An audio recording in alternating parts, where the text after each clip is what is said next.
Happy Devils Wednesday. This is the State of the Fan Address. I am your host, Sam Wu, here with Pucks and Pitchforks blog editor-in-chief extraordinaire, the master of disaster, the king of sting, Nick Volano. Nick, it's episode 40, but can we talk about rule changes? Like, can we decline the penalty? That's the topic of our podcast tonight. Listen, Nick, I'm doing good. I tagged the NHL. I was saying, hey, can we get this changed? I'm working on it, Sam. I don't want the penalties anymore. Let's just let them have the 5 players on the ice, because it seems like we do a lot better when that's the case. Yeah, I mean, it's kind of like a strange phenomenon, right? Everybody that's filing in at Facebook Live right now, Twitter, Periscope, Twitch, YouTube Live. What do you think? I mean, would you like to have that option of declining a penalty? I mean, I don't know. We're kidding around. But are you kidding around, Nick? We're terrible. It seems like lately we've been giving up more goals than we've been scoring. So, well, I don't know. Here are my thoughts. There are certain instances which I would love to decline a power play. And the reason being, if you're in the last 5 minutes of the game, right? Think of Stanley Cup playoffs. The opposing team is down by 1 goal, but they have an advantage of no icing during that time, where they can just flip the puck conveniently down the ice and take risks with a cherry picker back there, knowing that there's not going to be any kind of icing.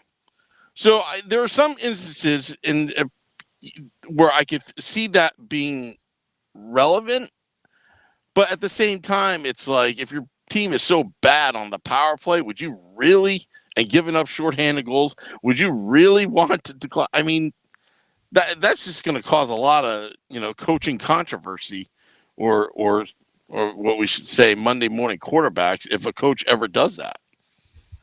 Yeah, I mean, a coach would get destroyed if they ever do that. So it's not realistic that it would ever happen. It's mostly in jest. But at the same time, it's just like, what is going on? Like, everybody. It's been a couple of days, so everybody knows what happened. The Devils were up on the Senators. That looks like they were gonna, cruise to a 2-1 victory. Maybe get a nice little empty netter goal. They pounded the Senators with 50 shots, 52, I think was the exact number at the end of the day. And then all of a sudden, they get a power play, and boom, they're losing. And you're just like, what happened? Like, and honestly, like, I gotta hand it to them, because I was like, oh, this is done. I was like, how does the team bounce back from that? Like, how do you bounce back from giving up 2 shorthanded goals to not only give up the lead, but now you're not even tied anymore. Now you're down. Now you have to score just to send it to overtime. And, the Devils stepped up, and they scored with about 5 minutes left in the game, I think. And they won it in the shootout, which, by the way, the Devils are getting pretty good at the shootout. Now, it's something we're not used to. They've been historically bad in the past, the shootout, but, even with Jesper Boquist in the minors, which we need to talk about, that's something I do want to touch up on. But even with Jesper Boquist, one of the best shootout players in the minor leagues right now, it's still an impressive shootout lineup. Yeah, it definitely is. It really, if you remember back 4 or 5 years ago, when the Devils couldn't even buy a shootout win. If you remember, I think it was the I think Yarmir Yager was on the team. It was 2014, 2013, 2014. It was like I I I think think I wrote that they needed to put Jacob Josephson in the lineup just in case they went to the shootout. And that was a or Reed serious article Boucher. that I wrote. Yeah, Oh or man, I Reed love Reed. Boucher. You know, yeah. He broke So, but Stamkos' record, Sam. He's gonna be Stamkos. 3rd-round pick. Let's go. oh my goodness! And now, what's surprising right now is I've been following the Binghamton Devils, Oof. and they had that one stretch where they were just losing. Both the AHL Devils were just absolutely losing. The theme was losing. I think the month of November was practically losing. You know, but they're starting to show. You know, I starting to show some wins, but at the same time, I mean, how deep, Nick? And I'm asking you, what's our prospect pool like? Like I thought we were, you know, when we hire Claude Noel and the Ray Shero, that 5 years of just restocking the system, is it really stocked? I mean, what is Mikey McLeod doing on the third line in the I'm sorry, in the AHL? Like, what's Yeah, going on so here? we talked because I shared my top 25 prospects at midseason. And I'm going to be honest with you, Sam. I'm not happy with where we are. But here's the good news, Sam, is that our prospects have immense upside. They just all have very large issues. Like take Graham Clark. Somebody came in my mentions on Twitter, told me they had Graham Clark in their top 5. I had Graham Clark at 18. The reason why there's that big of discrepancy is because Graham Clark is probably the best goal scoring prospect that we have. He is just a natural at putting the puck in the net, but he has a shoulder problem and he's out. He's going to miss 4 months this season. He missed a couple months last season. It's probably why he fell in the draft in the first place. And when you're 20 or 19, when you're 19 and you already have shoulder problems, Sam, that makes me worried. And then you look at a guy like Maltsev, right? Maltsev is NHL talent, but he's 6 goals in the AHL. You're like, wait, that doesn't make sense. I've seen him play. He's insane. I think he had 6 goals in the preseason, you know, and this whole season he has 6 goals and he's playing on the top line on a team that's winning. So, you know, and then you look at McLeod, like you said, I don't know what to do with this kid. I'd have to double check. I moved him around a couple times, but I think I had him 4th in the final rankings. Yeah, because it was Ty Smith was 1st, Riley Walsh was 2nd, and then I think I had him 3rd or 4th. He was one of those 2, but he I don't know what to do with him. He's just he's an enigma. And then Nikita Papagayev, he's a guy I thought was going to take another step this year, and he's in the ECHL. So Sam, like I'm not thrilled with where we are with prospects. It's not good. I'm kind of worried that, you know, we've been killing drafts, and this is something that I'm trying to explain to people. Everybody's like, Ray Shero's a bad drafter. He's a bad drafter. I was like, he's not a bad drafter. He drafts really well. He gets value. He gets talent. The talent is great. It comes in. It shows itself. It shows that it's NHL level talent. And then you're like, but why isn't it turning into NHL players? And there's something going wrong with development. And I don't know if you saw the other night, Sam, but they did an expose on the Ottawa 67s. The Ottawa 67s sold, I believe, 4 Devils prospects. They talked to Graham Clark. They talked to Kevin Ball, Nikita Otuk, and I think it's Vukachevich is there too. No, sorry, that's not Vukachevich. I'll think of it. But anyway, there's 4 Devils prospects on this Ottawa 67s team, and I think that they kind of went after that because they see how those players develop and the coaching staff there. And I think they knew there was a problem. Like, look at McLeod. You know, we keep going back to McLeod. I know, you know, he's one of the Let's Go Devils podcast favorites, but he's in Mississauga, which is a historically rough juniors team, and he carries that team on his back by himself to an OHL finals appearance. And then the next year he's hurt. He's facing some adversity. The season's kind of boring. Nathan Bastian isn't there anymore. And he struggled. And he played really well in the playoffs, and that's when it mattered. But on this Devils team, you need guys who are going to play good in and day out and not need that extra motivation that the playoffs provide because they got to make the playoffs. Yeah. Nick, I just wanted to let you know that I've been watching YouTube Live, and Al Skates, that's his name. I think it's Al. AI Skates or Al Skates? Not really sure. He says, Sam, with exclamation points, in Hoboken from LA for Saturday's game. Woo! Well, AI Skates, or is it Al Skates? I'm not sure.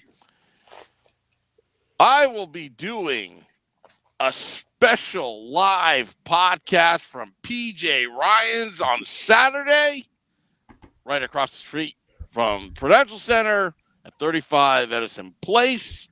So come out and see me, Al or AI Skates, whatever you are, on YouTube Live. We'll shake hands. It seems like you're excited to see me because normally I have enemies on YouTube Live. They all hate me except for Al Skates or AI Skates or whatever you call them. And also just a friendly reminder that we have suspended our fundraising activities for the $35 million private jet till we get Melissa back up on her feet. We're raising money. She had as some of you may know, she had a house fire a couple weeks ago. There's a GoFundMe page set up, donate there. But also, instead of having our infamous $35 million plane tip jar, we're actually going to have a tip jar raising money for Melissa Dawn, our astute producer that gets everything done behind the scenes and makes us look good, but she doesn't get enough credit. Anyway, sorry, Nick. I had a plug there and plug a few things there, but I had to get that in because I rarely get nice comments on YouTube Live. That's good. But soon we're gonna have something else to push, Sam. Where me and you are in negotiations of having a live Pucks and Pitchforks Let's Go Devils podcast. It's been a long time since we've been in the same room live, Sam, and it's probably the first time that we've been live. It's going to be the first time that we've been live in a year, maybe a little less than that. But and the first time, well, it's the first time ever that we're going to do a live podcast for people. Now we're working out those dates, like we said, but it's coming, Sam. We're going to have a live Pucks and Pitchforks Let's Go Devils podcast before the end of the season. This is crazy. I got a correction there.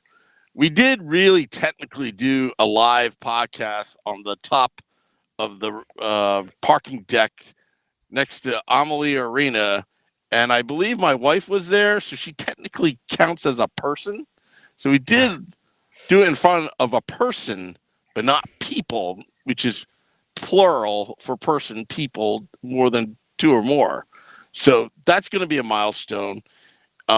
Also, I mean, the month of March, we've got some great guests. Number one, we're tentatively scheduled with Doc Emmerich sometime in the month of March to come on to the podcast via phone.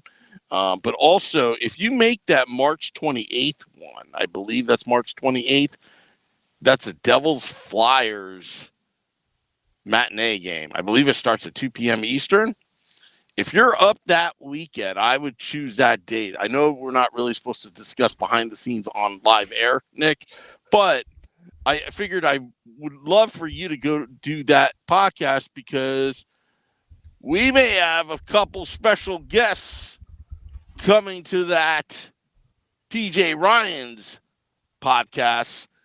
Not going to reveal who it is, but it could happen, and that may be billed for people that are 21 or older, Beer for Breakfast podcast. Because Oh, it's so, yeah, that would be kind of cool. yeah. I mean, like I said, I'm trying to work it all out with scheduling and all that, but we're gonna make it happen. Hey, well, we can podcast anywhere. If anybody knows, I'm doing this from my car right now, and somewhere in beautiful New Jersey. I'm actually across the street from the North Vale Diner, somewhere in Bergen County. I parked my car, and I'm actually at a function right now that I'm playing hooky on, so I can make this regularly scheduled podcast. And I'm right. And hey, if you see my Jeep, knock on the window, say hello. But I warn you, in full disclosure, I have another microphone here. I may have to interview you, so don't be so shy. But I'm somewhere in Bergen County near Ilya Kovalchuk's $50 billion house that he's trying to put up for sale. Anyway, sorry, I got a little sidetracked there. It's okay. We do that here. We and we don't have the guest this week. We thought we had a guest, but we don't have a guest now. So we got to get sidetracked. We got things to talk about. Let's talk about Jesper Boquist going to the AHL, spending more time than just the 1 week in the the one All-Star week in the AHL, the minor leagues.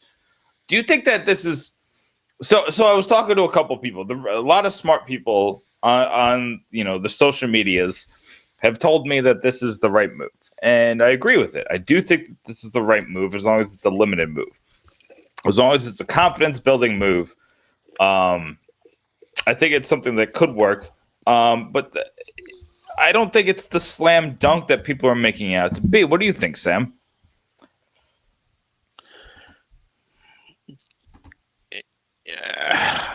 I don't believe everything I read. I think Boquist needs some time down the AHL level. He's not getting enough time up here. I kind of believe that. I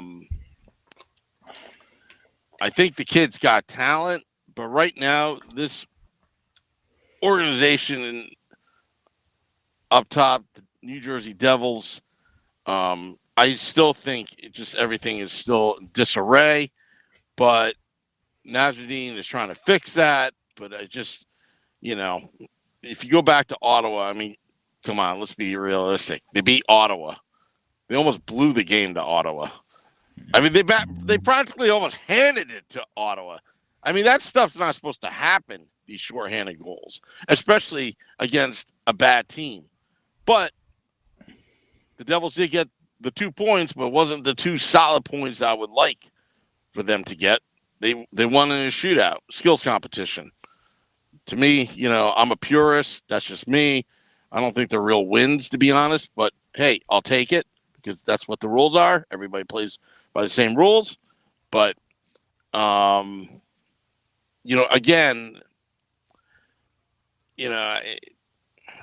it should be interesting what the Devils do against Nashville when John Hines comes back into town. I wonder if the Devils fans are going to give him a warm, classy welcome, or they're going to boo him. I think they're probably going to boo him, but it's going to be kind of a subtle boo. I'm not sure. And also against, yeah. Well, the Predators are playing right now, Sam, and they blew a 3-1 lead to the Capitals. And now they're down 4-3. And they've allowed 30 shots in 2 periods. So they're going to be a little winded tomorrow. This might be a time for the Devils to take advantage. Wait a second. The Nashville Predators blew the lead. Let me guess. How many line changes were there in this game? 50? I think that Roman Josi is now playing first line center. Oh, okay. Pecorine is on the 4th line right wing. It's we're working it out. Is he playing the hot goalie right now too? That's the blender going. The blender's going, Sam. Oh boy. Yeah, I'm just surprised John Hines lasted this long in New Jersey. That's a long time. And this is not to say he's a bad coach or whatever. I guess maybe as Devils fans we're so used to Lou Lamoriello where accountability was the key word to the organization, and even the coach is not immune to any of it. I mean, remember Robbie Fatorik? He gets fired, and here comes Larry Robinson to the rescue. Gets the team in the playoffs. They do some damage. They win the Stanley Cup. The infamous Larry Robinson, the tirade after being down 3-1 against the Flyers in the Eastern Conference Finals in the year 2000. That was a great coaching move that year. Yeah, and Or that was not a something you expected. Firing a coach days before or I guess it was like 2 weeks before the playoffs. yep. And Or the Go well, ahead. have you listened this week? I don't know if you've seen any of the pregame stuff or the intermission stuff, but I've been watching it this week, and the players love Robbie Fiorik. Like they really loved him. Like Patrick Elias says that he helped him grow as a player, and he's the reason why he's where he is. Where he ended his career. Scott Stevens had a lot of nice things to say. Like the players really liked playing for him.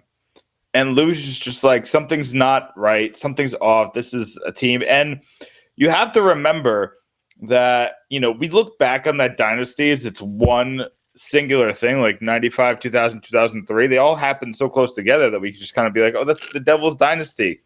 But in 96, they missed the playoffs. And then in 97, 98, and 99, I think they were out in the first round every year. And in 99, they were huge favorites to I want to say the Penguins, but they're all. I think there were 2-7 favorites to. It's either the Penguins or the Flyers, and it's escaping me right now. I know this. Were you talking about back in '99? Yeah, it was the Penguins. They lost in 7 games. When Martin Straka ripped it up. Remember Straka? They won the Atlantic 3 years in a row. They won the division and didn't get past the first round. Oh, I'm sorry, they got past the first round in 97. But then they lost to the Rangers. So I would rather lose in the first round than lose to the Rangers. Yeah, but let me tell you how they lost to the Rangers. Okay, back in '97, they went through Montreal. I mean, Brodeur scored his goal against Montreal that series, and then once you got to the Devils Rangers series back in '97, do you know what hosed the Devils? Was that stupid replay? His skate lace, his lace of his skates was in the crease. Oh, we got to call it back. And it had nothing to do with the play. Or Randy McKay's blade was touching the line of the crease, even though Mike Richter couldn't even save it. Had nothing to do with the play. And it's we have to call the goal back.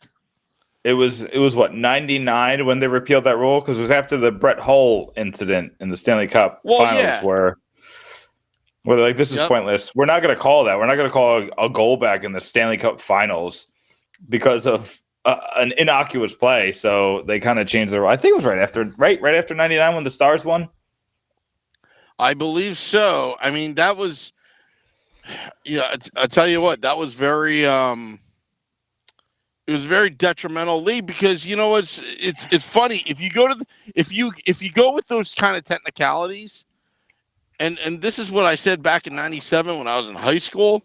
If you go back a few years prior, that whole Mato, if you look at the replay, now sometimes I think it's an optical illusion that I'm a homer. If you look at that replay, you put in slow-mo, Esa Tikkinen skate was in the crease before Mato was able to get that shot off by a hair, and it still makes me mad this day. Sam, this is literally the epitome of splitting hairs. I want to play that Price is Right sound bit after you just said that, but I didn't didn't react quickly. It's okay. It's okay. But let's get back to kind of the point at hand is that the Devils are kind of making a concerted effort to look towards the future. You know, they keep him Boquist in the AHL. They're giving Louis Domingue multiple starts towards the end of the year to give Blackwood some time off. I also think it's some sort of a tryout for Domingue, but I think he has no chance in heck to get the backup position for next year. But they could play it like that. And if he, for some reason, has a 925 save percentage down the stretch, then there you go. But, there's they're not calling up. I heard on the broadcast the other day that they were talking like they kind of wanted to bring up Joey Anderson, but at the same time, they didn't think it was going to happen. And I think that's because they think that he needs to build a full season in Binghamton where he's just building the confidence. He's scoring. He's learning how to win. He's not going to learn how to win on the Devils right now. It's just not. It's not what they do. They win. They lose at least as much as they win, if not more. So why not keep Joey Anderson, who is known as a winner and a leader, captain of Team USA, captain. I think it was captain of the of Minnesota Duluth when they won the national championship. He's a winner. He's a guy who wins. So why not keep him with a team where he's winning? Hopefully they can make a run to the playoffs, and we've seen it before, Sam. We've seen it before where teams are bad at the beginning and they go on a run. And when they make the playoffs, they're dangerous. And if this Binghamton team finds a way to start jumping more teams and they make the playoffs, I think they're 5 points out. The Laval Rocket, they're at 49 points. Binghamton, 44 points. And get this, Sam, they got 2 games in hand. So if they win those 2 games, they're 1 point out. And they do have to also jump over the Syracuse Crunch and the Toronto Marlies, which is obviously the Maple Leafs and Lightning's system. And they got some good prospects there. But the way Binghamton's playing, I wouldn't want to bet against them. Yeah. Do you think that Binghamton can make the playoffs? Oh, absolutely. They just got to go keep on this tear, and what I want to see developed is a winning culture. Forget about talent. Let's talk about winning culture, where these players can, come to the NHL, to the big club, the New Jersey Devils, and bring that winning, but I mean, the fact of the matter is that right now Binghamton, it looks like it's them and the Texas Stars, the hottest teams in the AHL right now. I'm looking and I don't see anybody with a better record. Texas and Binghamton are both 8-2 in their last 10 games. So they don't have to keep up a tear like that. But if they just win more than they lose for the rest of the season, maybe if they win 5 more games than they lose. And I think that Binghamton's schedule is 63. I'd have to double check that. But which means that they'd have 20 games left, which means that they need to go 12-7.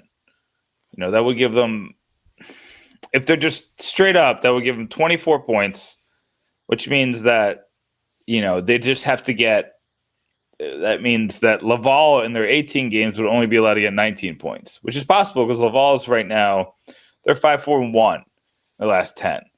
And the Toronto is actually losers of 5 straight. So, there's a lot of possibilities here where Binghamton doesn't have to be the best in the league, but as long as they play well above average, they have a chance to really make a run at this. Well, Nick, I'm reading the Facebook Live group. Mark Wilbur, Bing is 11-2 last 13 games. So hopefully they can keep it up and make that run you're saying. But John B. writes, Sam, you're older than me. You look 30. Aw. Well, thanks, John B. Do I look 30, Nick? No. Be honest. But it's nice of him to say that. Yeah, I mean, if you want to know what's the secret to the sauce of my my youthful look, just act immature. So, Yeah. Sam, I'm going to be doing a lot of writing about three things over the next couple of weeks: is trade deadline, head coach, and GM.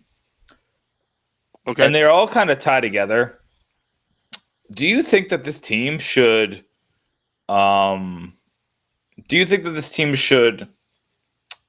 make big moves at the deadline, make, trading of assets that are, have years beyond this one before they put a system in place and before they put a head coach in place and before they have a philosophy in place? Like, do they need to make these moves? Because these moves are only available right now.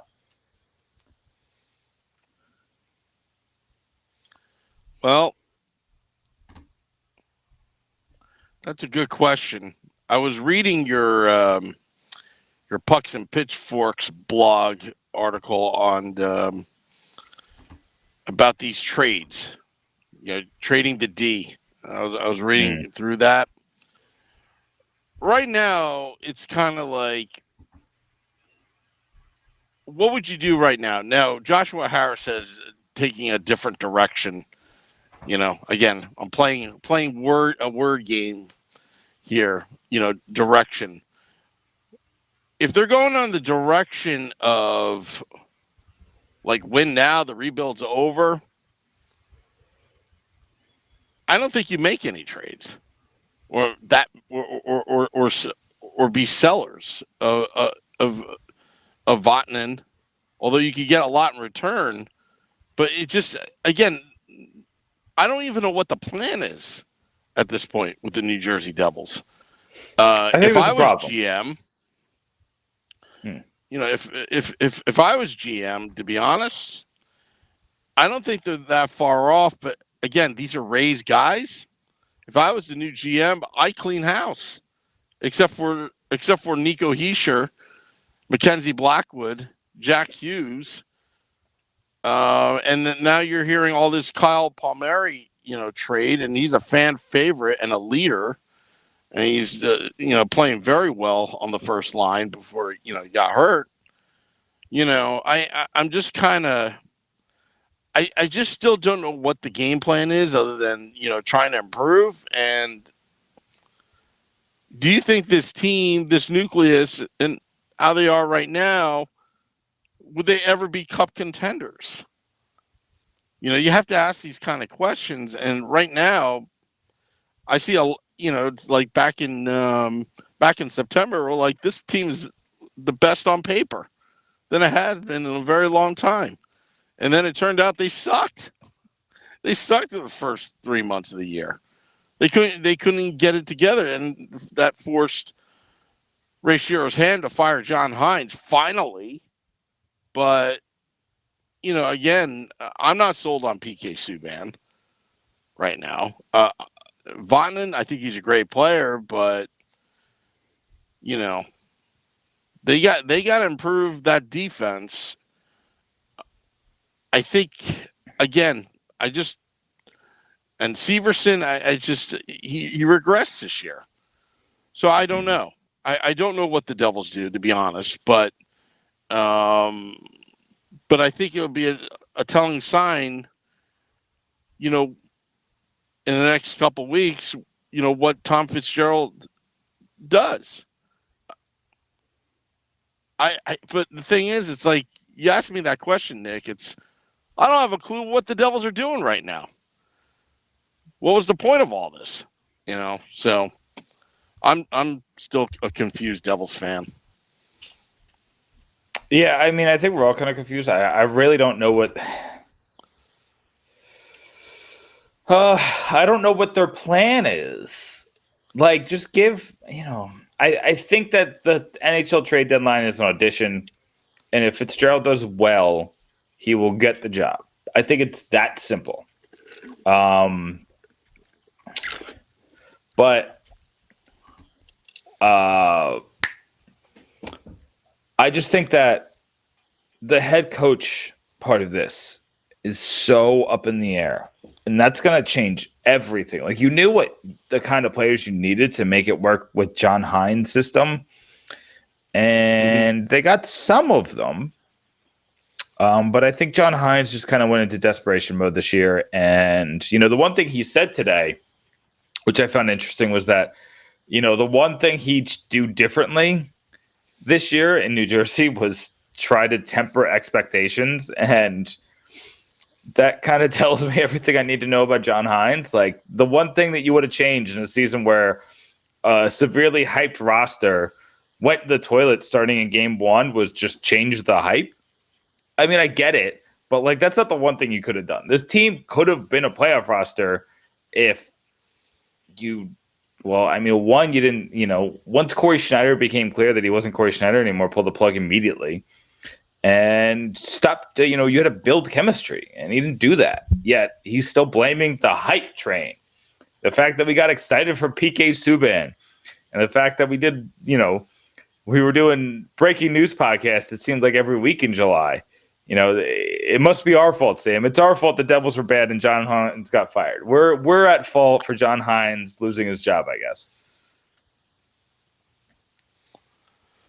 I don't even know where to start. Ryan Hunter writes, see how many picks you can get for this deep draft.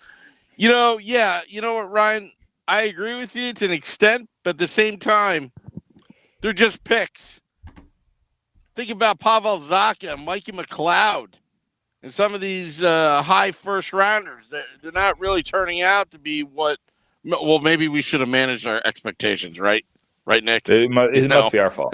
Yeah. That nice Russian defenseman that the Flyers picked after Zacha. Yeah, maybe I should temper my expectations of Pavel Zacha. I mean, whatever. But I would agree with you, Ryan. But right now, I don't even trust this analytics team. I mean, if you go back to old, news reports in the last 5 years, how many analytics people have they had? Seems like it takes about 1 year before they turn over and flip to a new one, right? It's and but I can tell you one thing that the Devils are consistent on. You want to hear this, Nick? What's that? Invoicing you for season tickets. I heard that And they're it's automatic renewal. I heard they're making an offer, but I hear they do this every year. But I did hear through the grapevine. I don't know how true this is because they didn't offer it to me because I live in Tampa, so that would be stupid. But I heard they're offering giving away the rest of the season in exchange for buying season tickets next year. Did you hear that? I didn't hear that, but as a season ticket holder that's going on 20 years, I will be. Oh wait, did I give away my age? I may have. You've Being a done it like season 3 ticket times holder today. for yeah. I'm kind of that would piss me off if you're giving away, this season. I basically you're tanking your you're folding the cards on this season and tanking, and I don't know after everybody paid full price. I'm not so sure about that. I think what the Devil should do is give everybody a refund for this freaking season, but that'll never happen. Yeah, I don't think that's happening. But The Devils held their autograph session last night, and every time they hold that, you know what I'm talking about, where all the players sit around the concourse, and it's basically a mad dash to get as many autographs you can in 2 hours or something like that. It seems like there's just a better way that they can do that. I don't know, Sam, you're a season ticket holder, you go to these events, but it seems like putting them on the concourse and then making a mad dash, it sounds like I'm just like, an Olympic autograph getting. Like, what's going on there? Yeah. You know what? To tell you the truth, Nick, I never liked those kind of autograph signings. The other day I met Mike Ruzioni, right? It's like a ton of people there. It's like an autograph promotional factory. You line the people up, they pay to buy the book, and then you get that 5 seconds to meet them. And you want to know what my conversation with Mike Ruzioni was? My hero, my childhood hero. This is how it went. Hi, Mike. How you doing? And he looks at me. How you doing? And I said, good. And then the guy said, all right, please turn around for your picture. I turned around, and then we gave our fake smiles, and that was the end of it. How engaging is that? And same thing with Cal Ripken Jr. I waited in line at Roy Rogers, and then right when I got towards, if I waited another 5 minutes, I would have got his autograph. But I was like, you know what? He's just signing baseballs. He doesn't want to talk to me. And well, that's the thing. Oh, no, you go ahead. Granted, there are CBA rules probably in effect.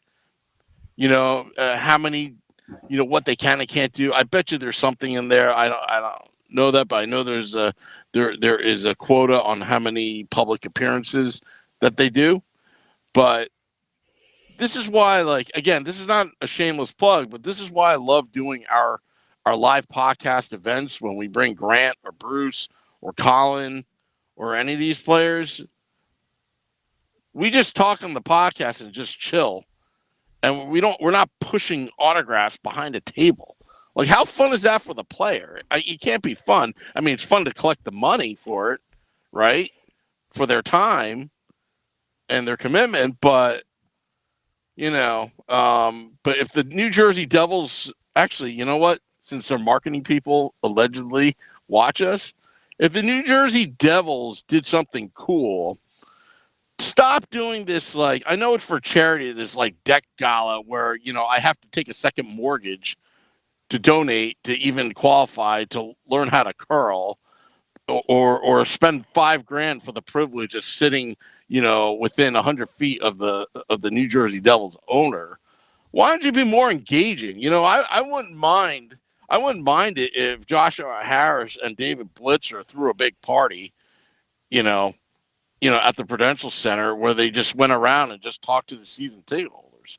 I think that would be cool. And then you bring a few players with you so you could talk, and get to know them better on a personal level. But, all these autograph sign, I just never, I don't believe in charging at the door for, I don't believe in that. And I'm not saying that people that do that for a living or doing a bad thing. I'm not saying that.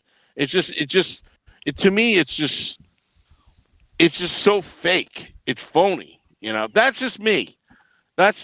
Like, I think my 2-minute conversation with Larry Robinson once meant more to me than getting his autograph. But I think Larry Robinson thought I was kind of strange too. But that's another story for another day. Yeah, I've had situations. I'm not a big celebrity guy, Sam. I'm just not. Autographs don't do it for me. I've gotten them before. I have the entire 95 Devils team signed thing, and that's cool. I got a Henrique signature. I got Brodor's signature. I got a couple cool ones. That's all well and good, but I've lost the luster. A lot of it's at my mom's house. It's not even with me, so it's kind of. I get it. It's of value. It's something cool to display for some people. It's a nice thing for the man cave or the female cave. It's fine. So the last autograph I got, and this is and I was already kind of over it, but I was like, oh, I loved Adam Henrique. I think it was either right after his rookie season, or the season after. And he was doing autograph signing. It was $20. So I told my girlfriend, who's now my wife, I was like, you're going to wake up early. We're going to drive to this. It was like an hour away. We got there a little late, and I waited in an hour and a half long line. And by the time I got to him, he was dead tired. And I told him, I was like, one day I'm going to write about you. And he's like, cool. Because he was just over it, because he'd been there for an hour and a half signing autographs and meeting people and touching people who he probably didn't want to touch. And, and I've met a couple of other interesting people, and I never asked them for their picture because I don't care. And I don't usually ask for autographs. I think the only random autograph I asked for was Darryl Strawberry in the Newark airport, and I was 12. I've been to a couple events. I'll usually get pictures at events because I think those are cooler. Like I had a picture with all the Boondock Saints, and that's hanging in our living room, and that's because it's a movie that me and my wife both love. So that's just kind of a cool memento, like things like that. But like me and my wife go to Comic-Cons a lot. And we go there for the art and kind of the scenery and the toys and the ambiance and seeing people in costumes. And like, that's kind of cooler to me than seeing, the sixth Power Ranger. I'd rather see, the person who dressed up as Katana or, Sub-Zero. So, I don't know. That's just me. I see the value in it. I see why people would want to go and get the autographs. And it's a cool, the concept of the event is cool, but I feel like the execution could be a little bit better. But Sam, I think it's game time. Yeah, let me get Charlie. You talk to Facebook Live while you get Charlie on the phone. So let me just switch it over to you, and you're on it, Nick. Yeah, I gotta talk to John B for a quick second. John B, what is this Gusev hate? Of all the players on this team to get mad at, Nikita Gusev is the one where you're kind of like, this offseason didn't work out, but we got Nikita Gusev out of it, and I feel like that's going to be a piece that's going to be good for a decent amount of time. He started off slow, but he was getting used to North American ice. He was getting used to North American game, and it's funny. It's your opinion. That's fine. But, well, you say it's not hate. But, I disagree. I feel like that, we're searching for something here. It's funny. I don't know how many of you guys read. Okay, John, I'm not going back and forth with you. But anyway, I don't know if you guys read the article Corey Messack wrote on Gusev last week. It was kind of funny that he really hates the Devils system because he says he doesn't want to dump and chase, and the Devils have a dump and chase system. And I think that we're going to get a coach that's going to kind of change that system, and I think it's going to really bring out the best in Gusev next year. Or whenever we get the coach. I think it's probably going to be next year. I don't think we're going to hire anybody. I think they're going to go with Elaine Nasruddin for the rest of the year. But I think that's going to go a long way in changing. Like, the Devils have all these skilled players. Jack Hughes has a ton of skill. Nikita Gusev has a ton of skill. And Jesper Bokus has a ton of skill. Blake Coleman, skill for days. Nico Hischier, skill for days. Kyle Palmieri is, he's kind of a guy who still fits the system. But, we had Taylor Hall. Why are you running a dump and chase with Taylor Hall? What are you doing? It just seemed like an episode of futility, and I don't understand why they made that decision. It just seemed very strange. It's time to pair Gusev with Hughes and ... from Omar. I think you pair Gusev with Hughes and Palmieri, and then you put Nico, or I'm sorry, you pair Gusev with Hughes and Coleman, and then you keep that top line of Bratt, Nico, and Palmieri, and then you could have a third line where you have Simmons, Zajac, and Zaka. Simmons and Zaka really need to get going, get moving, they need to score some points ahead of this trade deadline. And I'm writing a piece tonight that's going to go out in the morning that talks about some of the surprise candidates to get traded. And spoiler, Pavel Zacha's on that list because I think that he could definitely get moved. I just do. I think that's a possibility. Like, this is this is a guy, Ray Shero, we've known for years that Ray Shero has his guys.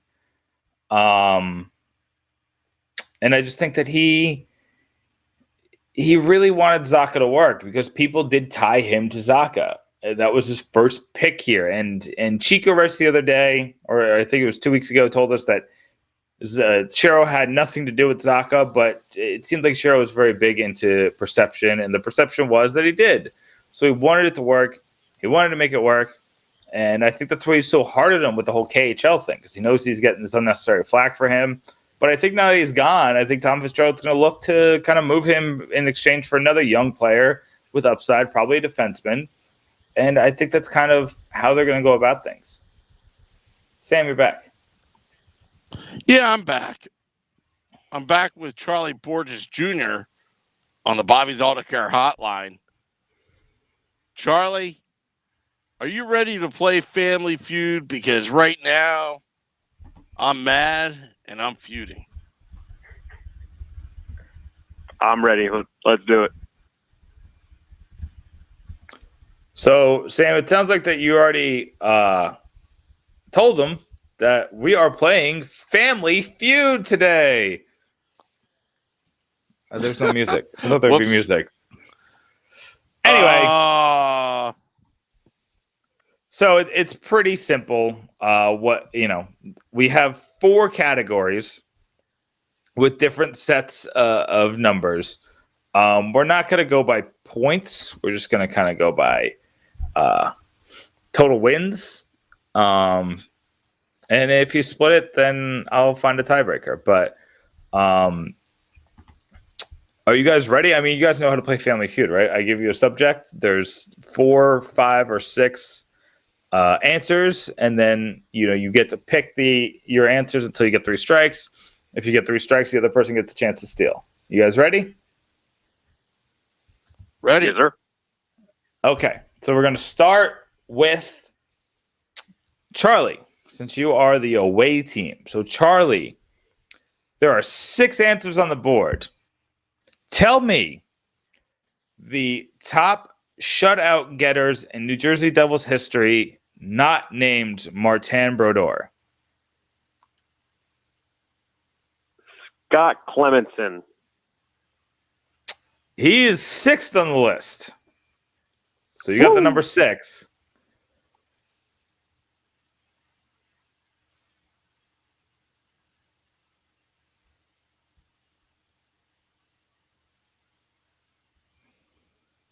Charlie, you still there?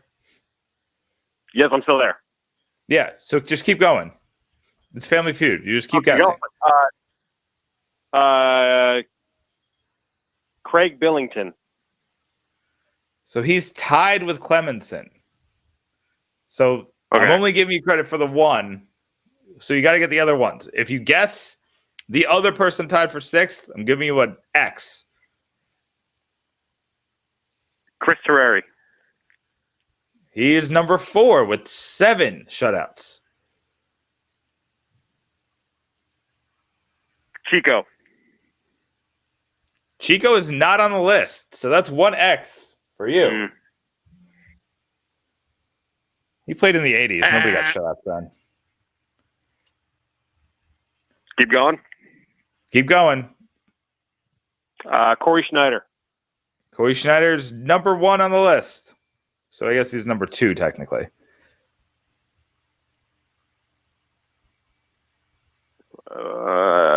Sean Burke. And he's the other guy tied for 6th. We're giving you an X for that.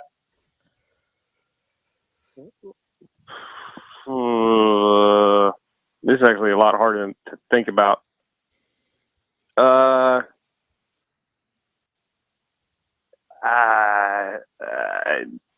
Kevin Weeks. That's your third X. Sam, you have a chance to steal.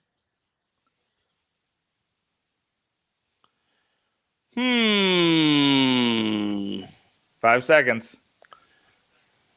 Oh, there's a time? John Van Beesbrook.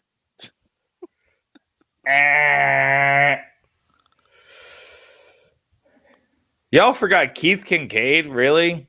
After that run that he went on 2 years ago? He doesn't count. How does he not count?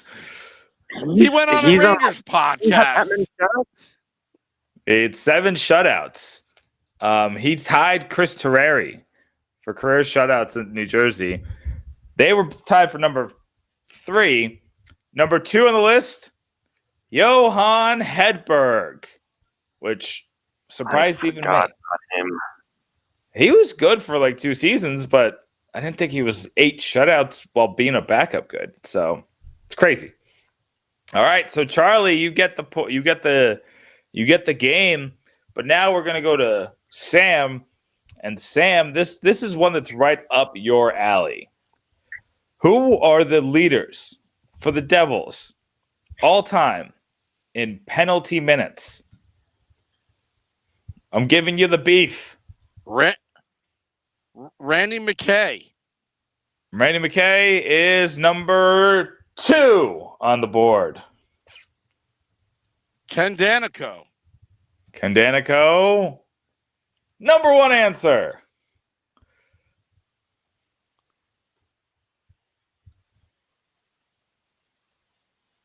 And this is career Devils, right? This is not like just with other the Devils. teams.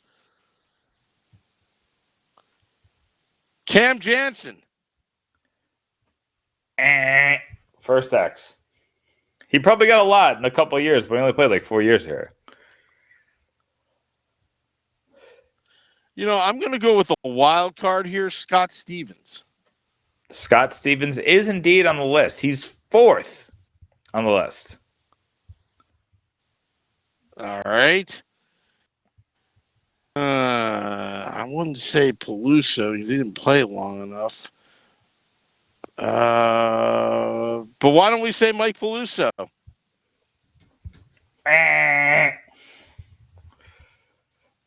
One strike left. Charlie, get ready to steal. David Clarkson. Third strike. Charlie. How many career penalty minutes? Who is number 3 and number 5 on the list? We only have to guess one. Oh, I know him too. Oh. So he played a little bit before I was even, alive.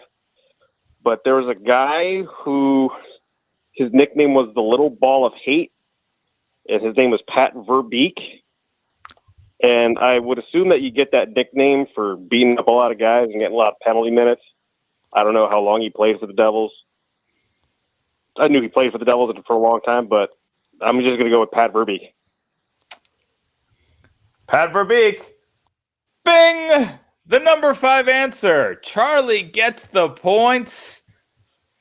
Ooh. What's the number 3 answer?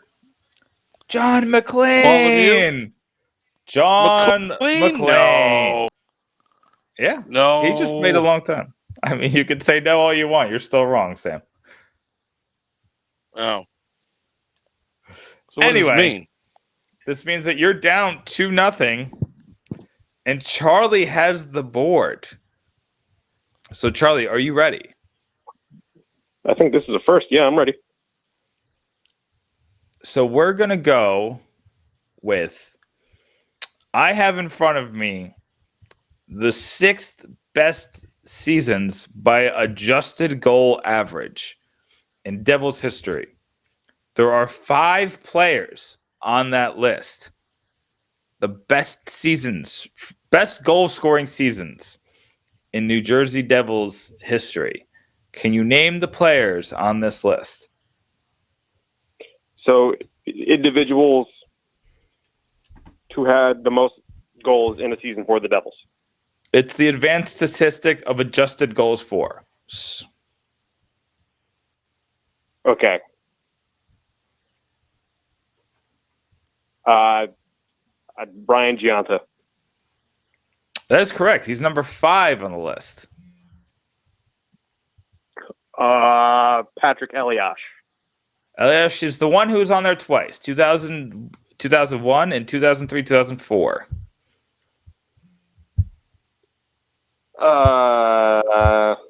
Zach Parise. Remember, he had 1 year where he had 45 and he was creeping up there. 2008, 2009. He was number 1 on that list. Taylor Hall for his MVP year. Taylor Hall is number 2 on that list. Oh, can he sweep the board, ladies and gentlemen? So that's 1, 2, and 4, you said? You have Patrick Elias 1, 2, 3, and 5. 1, 2, 3, and 5. I'm going to go ahead and say John McClain. That one is incorrect. Trying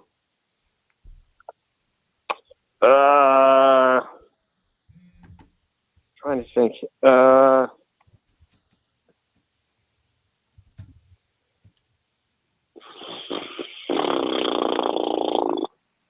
5 seconds.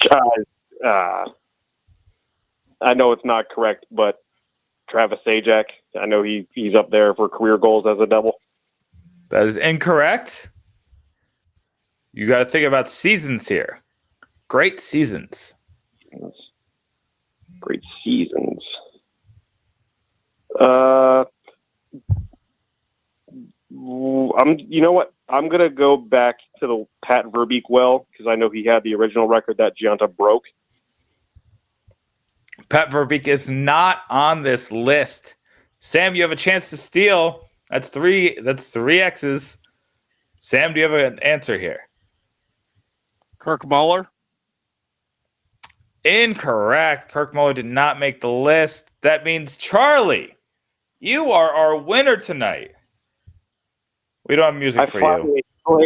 Oh no, I'll play some hack music. Give me 1 second.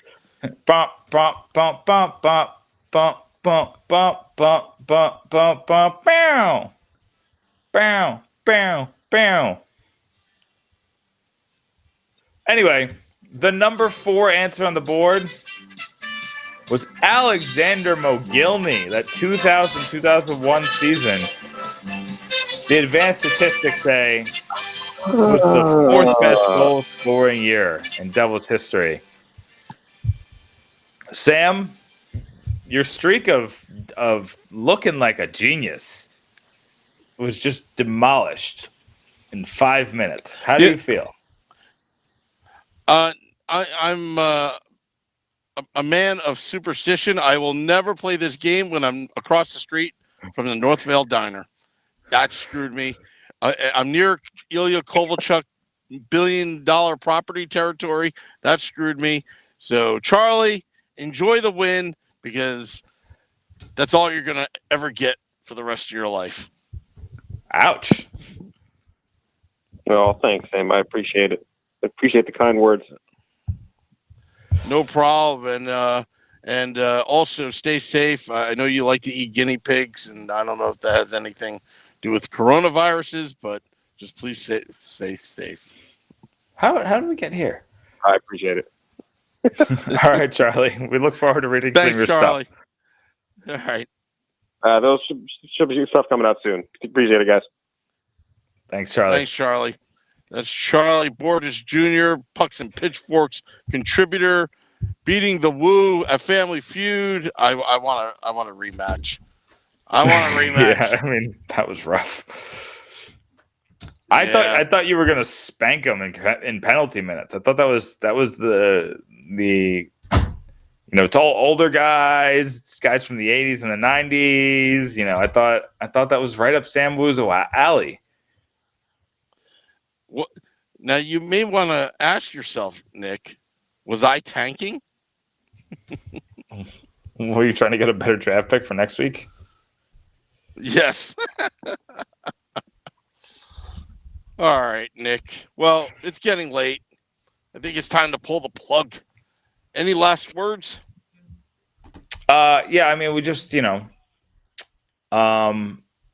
have a couple really cool articles out. We have the defenseman article already out, like you said. We got a lot of trade deadline stuff coming out. And also just kind of, it's been a rough week around the sports world. Kobe Bryant obviously passed away. I don't know how much you guys touched on Sunday, but, that was kind of a shock to a lot of us in the sports world. A lot of the Devils talked about it. It's just, it's one of those weeks in sports where sports is no longer a distraction, but it's the thing you need the distraction from. And that happens every so often. And it's also Bell Let's Talk Day. There's a lot of realness going on in the sports world. And, you know what? Sorry, we should have